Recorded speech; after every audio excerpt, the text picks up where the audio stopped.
We're here in Copenhagen. Welcome to Copenhagen. The climate conference is in full swing at the moment, and we're standing here on what is regarded as the busiest bicycle street in the Western world.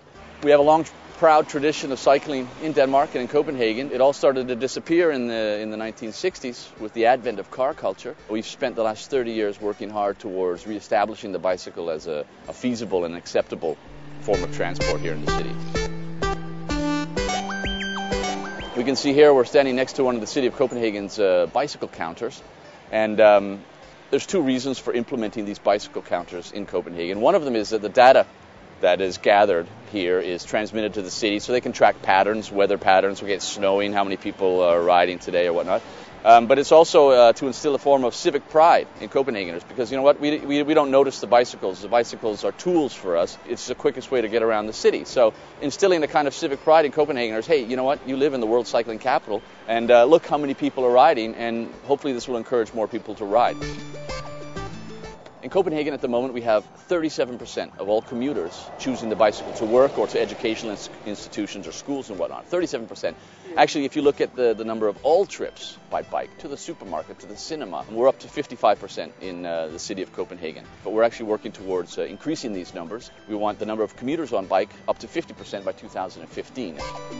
We're going to take a ride around Copenhagen and see some of the infrastructural things that we're doing to encourage more people to cycle and to keep our cyclists safe. And this street here is called Nørrebrogade, Northbridge Street. And we're going to take a ride up here because this is actually quite a well-known street this year and the last couple of years from an urban planning perspective and bicycle planning perspective. You can see we've, on this stretch, it's the busiest bicycle street in the Western world, or 38,000 cyclists. But what we've done, first of all, is on some of the busy stretches here, is we've doubled the bike lanes. We took another lane away from the cars, and we have a double bike lane here to accommodate the enormous amount of traffic. This is the first place in the world where we've created the green wave for cyclists. For 6 kilometers into the center of the city, all the traffic lights are coordinated for bikes. You have to ride 20 kilometers an hour. If you do that, you're not going to put a foot down all the way to the center of the city. The evolution of our bicycle culture and our bicycle infrastructure it's always evolving. We're always working on improving safety, improving the mobility of the bicycles. A lot of intersections we have pre-greens, we call them, where the lights for bicycles turn green seconds before the cars, between 2 seconds and in some cases up to 12 seconds before the cars. And this is just to allow the bicycle traffic to start flowing. But every intersection is individual. This intersection, this used to be one of the most dangerous intersections in Denmark. 15 serious accidents a year in this intersection here by the lakes. And now we've reduced it to 1 serious accident a year, which is absolutely amazing. And this is brand new from last week, is that we've introduced LED lights on our bicycle infrastructure to help avoid right turn conflicts between cars and bikes. So what we have is these flashing lights that indicate that a bicycle is on the way through the intersection. So it's only visible to cars and their side mirrors. They're not visible for the cyclists who are riding, because we'd rather have them looking at the traffic. So now you can see they've turned off, the cyclists have stopped, and the cars are allowed to turn. One of the things that makes Copenhagen very unique is the number of cargo bikes that we have here.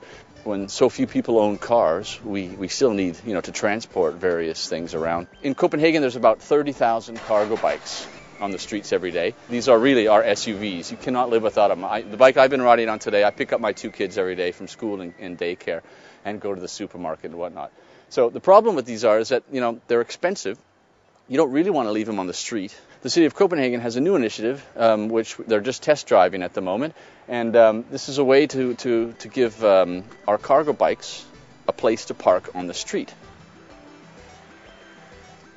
It's a car, but there's cargo bikes in it, and it's locked and it's secured, and we took away 1 parking spot for cars by implementing this here. So there's room for 4 people to park where there used to be only room for 1.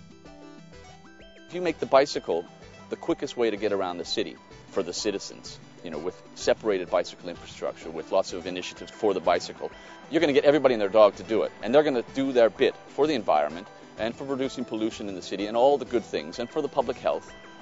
I hope we can inspire, other cities to do the same, implementing the bicycle as a respected and accepted and feasible form of transport. And really, this is bicycle culture 2.0. The bicycle wasn't invented yesterday. All cities in the world used to have the bicycle as a main feature on the urban landscape. We did it again here in Copenhagen. Other cities are doing it again. It's possible for every city in the world.